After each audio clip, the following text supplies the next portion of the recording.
Because coronavirus has been so rapidly transmitted, it has transformed most people's lives in the United States. Since we filmed in early March, the coronavirus has impacted the country. All schools and non-essential business have been closed and hospitals have dwindling supplies. All 50 states in the U.S. now have positive cases, with New York and New Jersey having some of the most cases with 15,168 and 1,914 cases respectively. The U.S. Surgeon General, Jerome Adams, has said that this week is where corona will have the biggest effect on the country, and it seems to be rapidly approaching its peak. This has been your most recent update on coronavirus as of March 23rd, 2020. Please visit Westmore's Mendham High School's website at wmmhs.org for more updates on the coronavirus. With school officially closing next week due to the mysterious new coronavirus, many people are scared and confused about what this is. In this broadcast, we will cover what the virus is and show what administrators thought of it before the eventual shutdown. First, we will delve into what coronavirus is. First detected in Wuhan City in the Hubei province of China, the coronavirus has now been detected in 37 locations internationally, including cases in the United States and one confirmed case in Bergen County, New Jersey. Coronaviruses are a large family of viruses. They are estimated to cause about a third of all cases of the common cold. However, the recent coronavirus outbreak has caused mass panic. The coronavirus has caused mass panic around the world, and many people wonder how the coronavirus will impact school and our community. Mr. Ryan explained how the school will change following a possible outbreak in New Jersey. Today, I will be interviewing our lovely principal, Mr. Ryan, about the coronavirus and how it will affect our school. So, hello, Mr. Ryan. Bump elbows, safety. Yep. A couple things on all students' mind at school is how will the Euro trip be affected by the coronavirus, and will we even have it at all? So it's a good question. The Euro trip isn't affiliated with the school, right? That's something that operates outside of the purview of the school. I know it's a tradition. It's been a tradition in this community, but it's an event that occurs among graduated students, right? Once they've departed from the school. I'm not a scientist, but I think the science surrounding viral transmissions and outbreaks and so forth suggest that fall and winter months are typically the most virulent times and infectious disease times. Mm-hmm. So that over the summer, with the heat of summer and so forth, I certainly would anticipate that risks might mitigate, but that's going to have to be a decision of the individuals who operate that trip and the families who are engaging in that. But again, that's independent of school. Mm-hmm.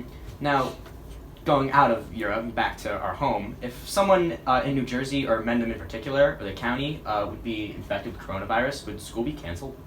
So there would be no reason to cancel school based on a report of a confirmed case of coronavirus in the state of New Jersey. I mean, we have millions of people in the state of New Jersey, and even a reported case of someone in the towns of our sending communities, so whether they be the Mendhams or the Chesters.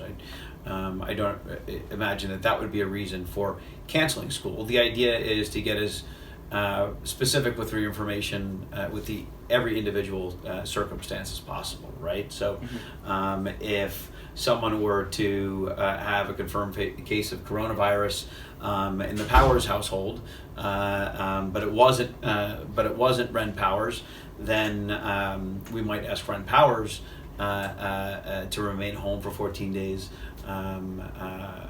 until which time symptoms are no longer evident. But again, that's if that confirmed case were to be within your household. And again, I'm just applying common sense here. We're developing our emergency response plans, emergency operation procedures relative to these type of situations. But again, we let common sense be our guide, as well as guidance from the Department of Health in the state of New Jersey and the Center for Disease Control. Mm-hmm. Like you said, you guys have emergency precautions and stuff. How is the school taking extra sanitation and precautions? Like, what's the plan for that? Sure. So we are heightening our application of some of our disinfectants to high contact areas, right? Whether it's desks, countertops, door handles, and the like. We have a a spray that actually you spray it onto the surface and you let it rest on the surface, and then that activates. You don't have to wipe things down. You spray it onto the surface, and that takes care of the viruses. Mr. Buhro, an environmental science teacher at Mendham High School, had a lot to say about this topic. All right, so today I'm joined by a physics teacher and an environmental science teacher, Mr. Buhro. And Hello. We got some questions for you based on the coronavirus. Cool. So as last couple weeks, it's been a big topic in our class, coronavirus. So in your opinion, why do people panic so much about the virus? The reason is that it's unknown at this point. So it's like, what's the infection rate? What's the fatality rate? The numbers change day to day. We just don't know, and that's the reason. So sometimes people compare it to influenza, and they say, well, okay, well, influenza, 40,000 people died this year. Only 3,000 people have died from coronavirus. And the point is not that the coronavirus is more dangerous than influenza. It probably is. Mm-hmm. It's that influenza is a known quantity. It's what Donald Rumsfeld would call a known, Yeah. you know, and coronavirus is like a known unknown. Yeah. Like, we know it's a risk, we don't know how bad it's going to get. Yeah. And so that's the biggest reason. Who does it impact the most, would you say? Like a particular age group or? It depends what you mean by impact. I mean, who is at danger of actually dying from it? It would be primarily elderly. So Okay. usually most diseases will attack people with the lowest immune system. So that is very old and very young people, generally speaking. Now, interestingly, at least as far as I've read, coronavirus doesn't seem to affect young people. Yes, I've which seen is that too, yeah. great news. Mm-hmm. But it does unfortunately affect the elderly and affect cancer patients, etc., people with compromised immune systems. Yeah, definitely. Do you think that this is a major threat? Like, how major do you think this could turn out to be, or? Threat is really broad. I mean, I don't think that we're going to go back to dirt roads and monkeys with the pants clanking on the side. It's not going to bring down the 21st century modern society. Yeah. So by threat, I mean, if you consider terror, Islamic terrorism a threat, this is much worse.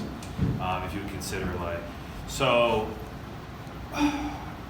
what I would say is, in America, I don't see it bringing dramatic changes in the moderate to long term. In the short term, there'll be a number of issues, runs on the stores, running out of supplies, and then the big issue is not enough hospital beds. Yeah. So that's from an American perspective. Now, from a perspective like Iran, boy, this is... The MHS Patriot broadcast thanks you for watching. Remember to stay updated and take the necessary precautions to stay safe from the coronavirus. Bye!